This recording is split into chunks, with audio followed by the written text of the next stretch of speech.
Hey everyone, welcome to the channel and thank you so much for taking your own time out to check out this spoiler-free review of the latest movie starring Sydney Sweeney, and that is called Immaculate. And I just got out of my local cinema and I saw an early screening of this, as this is not due to come out in the UK until March 22nd. When I went to the cinema and to see other movies, the trailer for this would be shown, but I only ever glanced at certain parts because they show this trailer a lot, and also I didn't want to be spoiled because trailers nowadays pretty much spoil everything. It's directed by Michael Mohan, who Sydney Sweeney has worked with before, and it's written by Andrew Lobel, if I've got that right, who I've never seen anything that he's done, or I haven't even seen Michael Mohan's work previously, but I know that they've worked together. What I also will give props to immediately before I actually go into my review is Sydney Sweeney's kind of tenacity to get this project off the ground. Cool little IMDb trivia fact is in 2014 she auditioned for this role. The project never became to materialize, so she later on acquired this project, found a director, Michael Mohan, found a writer, basically sold this on to Neon, and this is how this movie has come to be. So I appreciate the tenacity, the effort, and just how cool it is that someone can pick up a project and bring the movie out in a later time. You're here to hear about Immaculate and what my spoiler-free thoughts are. I'm torn. I feel like this is a movie that is probably going to work well best for maybe newcomers who have maybe never seen church-based horror movies before. I feel like that audience is probably going to benefit from Immaculate the most. But I also think seasoned veteran horror fans, or even if you're, kind of in the middle, so to say, of this kind of scale, I still think that there's enjoyment here and there's parts I think you will enjoy. But ultimately, I'm torn because I had moments I was really invested. I felt, okay, wow, okay, the story has gripped me. But then there's times I feel like that doesn't happen, which ultimately leads me to where I'm at. So let's go into some positives straight away. Now, of course, the big talking point here is going to be Sydney Sweeney. I do like that she brings a different side and a different role to her. Now, as I've mentioned, we kind of see her previously in Euphoria. We've seen her in Anyone But You and other projects that she's done. So this time she plays a character called Sister Cecilia, and I think that she does a good job because the plot of this movie focuses on Sister Cecilia, played by Sydney Sweeney, of course. It's around the fact after a childhood kind of trauma, so to say, she devotes her life and she wants to become a sister, right? So she gets invited to this Italian convent that's out in the countryside, out in the middle of nowhere, to kind of have this new start, a new lease, and to take her vows. And once she does all of this, something happens and she becomes pregnant. And she's soon going to learn that this Italian convent may not be exactly what it seems. So that plot alone, we've heard this plot many times about a place harboring dark secrets and not being exactly what is promised or is sold to that individual, to the group of people, whoever the story focuses upon. So in that regards, this doesn't really bring anything new to the table.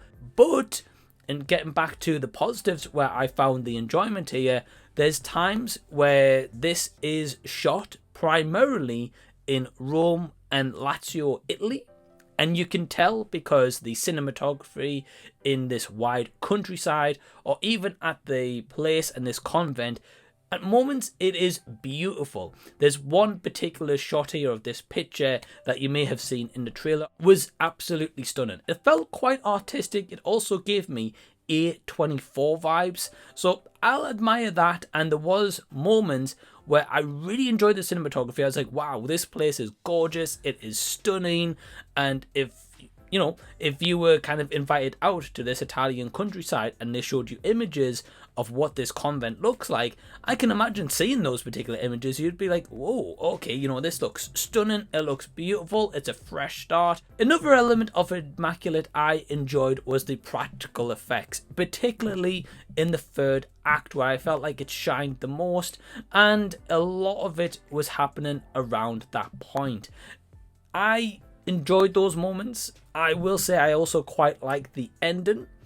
It was something I didn't 100% expect, so props to them for doing something maybe a little bit daring and riskier to some people. Now, if we're going to go into the negatives, which leads me up to this part where I'm torn, we find out about Sister Cecilia having this kind of childhood trauma. I'm not going to tell you what that is. I feel that it is underused and also not explored enough, because this moment leads her to becoming a sister, right? To take these vows and to get the title of Sister Cecilia, right?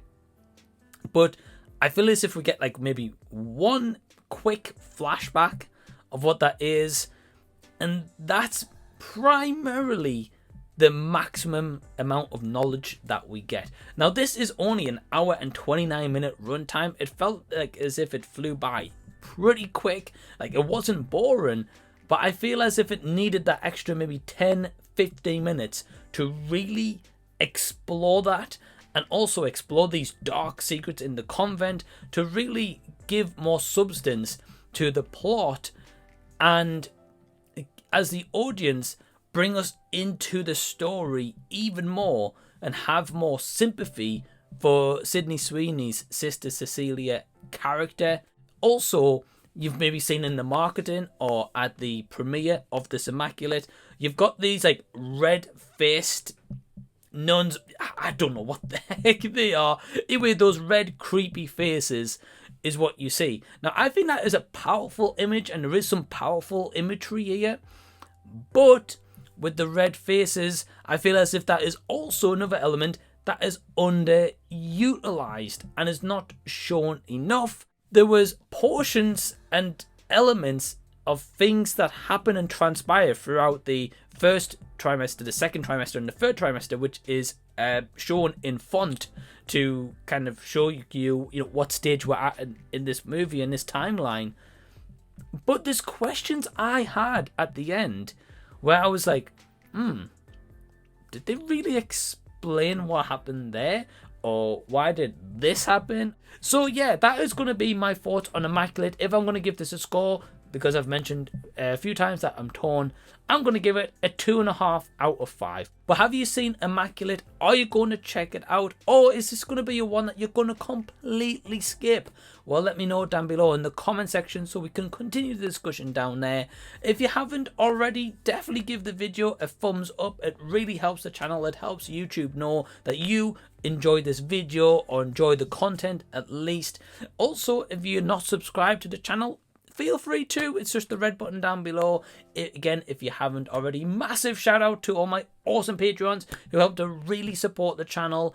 Amazing individuals. And if you want to join Patreon, the link's down below in the link tree, and you can join from £2 per month. But as you may go to the link tree down there, over here is some content of mine you may have missed or may have not seen. Feel free to check those out and go on a bit more of a deep dive. But until the next time that I see you guys, I'll be seeing you later.